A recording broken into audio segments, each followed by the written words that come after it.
डोम राजा की बात सुनकर हम तीनों ने बाबा कीनाराम मंदिर जाने का मन बना लिया।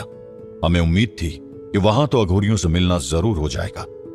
ये सोचकर हम तीनों फटाफट अपने होटल में पहुंचे और नहा धोकर तैयार होकर जा पहुंचे वाराणसी के शिवाला मोहल्ले में, जहां बाबा कीनाराम का मंदिर बना हुआ था। इस मंदिर के मुख्य द्वार के दोनों स्तंभों पर 3 मुंड बने हुए थे। वहीं मुख्य द्वार के ऊपर 2 कपाल मुंड बने थे। उस भव्य मंदिर के अंदर पश्चिमी भाग में अखंड धूनी जल रही थी। वहां के लोगों ने बताया कि वो धूनी 4 सदी से अखंड प्रज्वलित है। मंदिर में काफी भीड़ थी। हम सब उस मंदिर में हर तरफ घूमते हुए लोगों की बातें सुनते जा रहे थे और साथ ही साथ किसी अघोरी को भी ढूंढ रहे थे, मगर पश्चिम से दक्षिणी भाग में आ जाने तक भी हमें कोई अघोरी न मिला। लगता है इस मंदिर में भी अघोरी रात के समय ही आते होंगे। देखो, यहाँ तो हम जैसे कितने सारे लोग हैं। इतने लोगों की भीड़ में भला अघोरी कैसे आएंगे? मुझे लगता है दिन के समय हम अघोरियों से नहीं मिल पाएंगे। हाँ, तो फिर आज रात शमशान में ही चलना, फिर मन भरकर अघोरी बाबा से मिल लेना। हम तीनों उदास होकर आपस में ऐसी बात कर ही रहे थे कि मेरी नजर सामने बने कुंड पर पड़ी, जिसके बाहर एक तख्ती पर लिखा था क्रीम कुंड। अरे, ये तो वही कुंड है ना जिसमें नहाने से बीमारियां दूर हो जाती है। वो डोम राजा ने बताया था ना। मैं अमन की बात का कोई उत्तर दे पाता उससे पहले ही भीड़ में से एक आदमी आगे आकर उस कुंड के बारे में बताने लगा। हाँ, ये कुंड अघोरियों की कुलदेवी माता हिंगलाज के आशीर्वाद से बना है। बाबा कीनाराम ने भी इसी कुंड के बीचों बीच बैठकर साधना की है। इसीलिए इस कुंड का पानी आज भी उनके आशीर्वाद से चमत्कारी प्रभाव दिखाता है। इस कुंड में लगातार 5 रविवार या फिर 5 मंगलवार तक नहाने से निस्संतान महिला की गोद भी भर जाती है।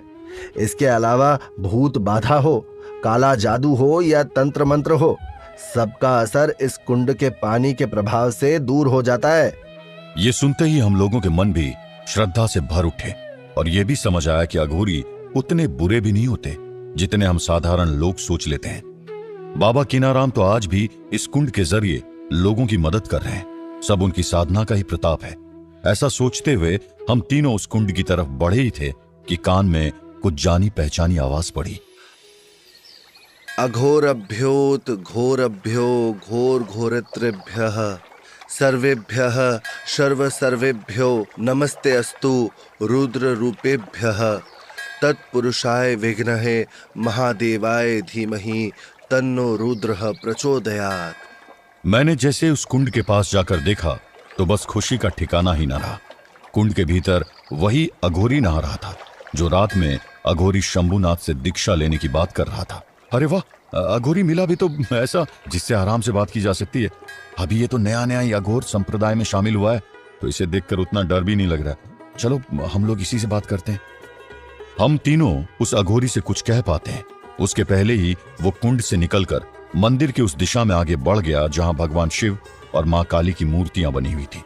उनके दर्शन करने के बाद वो बाबा कीनाराम की प्रतिमा के पास जा पहुंचा जहां उनका तख्त भी बना हुआ था।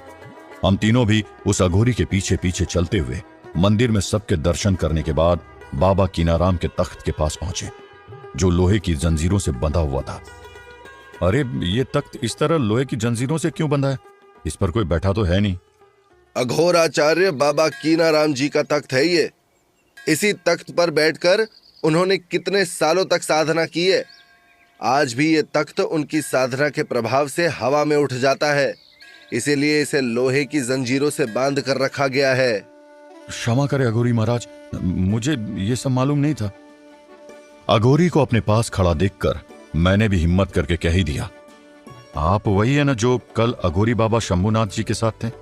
हम लोगों ने मशान होली के बाद आपको देखा था।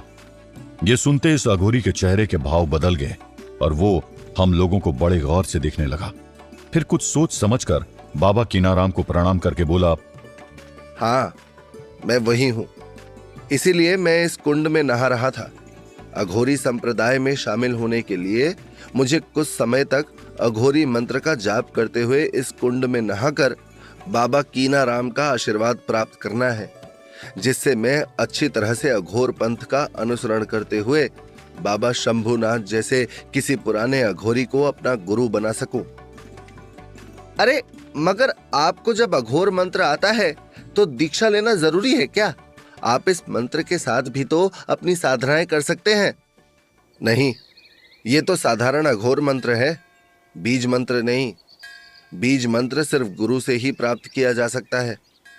वैसे भी हमारे अघोर पंथ में गुरु बनाने का बड़ा महत्व है।